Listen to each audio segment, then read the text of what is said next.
We're here in the High Street in East Budleigh, and we're standing next to Holly Tree Cottage.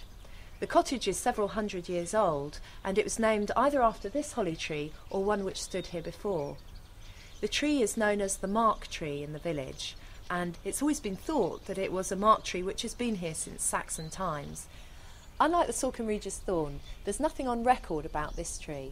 Its heritage has been passed through the memory of the community just by word of mouth.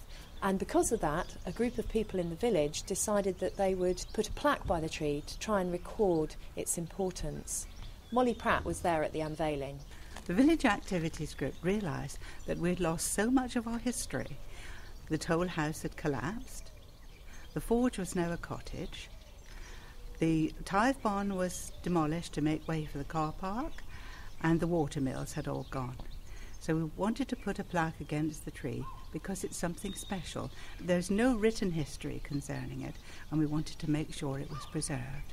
So we placed the plaque.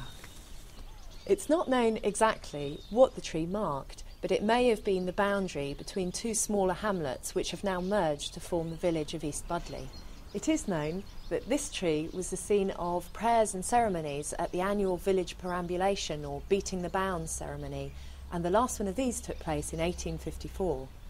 This tree really looks quite young, but in fact postcards from 100 years ago show us it looked almost the same back then, and so it's really quite likely that this tree is the same one around which those prayers were said back in 1854. And in fact the roots of the tree go all the way through and under the cottage and out to the garden at the back, so the roots could be a great deal older than that. There are lots of stories about the tree, such as this one from Margaret McGinley. I was born in this house a long time ago. The tree has always been special to us, my brothers and sisters. My mum and dad would never trim it. We always thought there was a preservation order on it.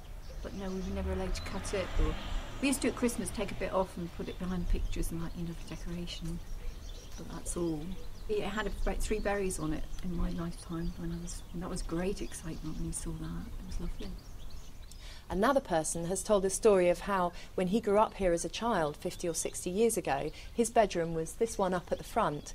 His father wanted to cut the tree down in order to let more light into his room, but older people in the village wouldn't let him because they said it was such a special tree. And it's people like that who have kept the tree here in the landscape for us today.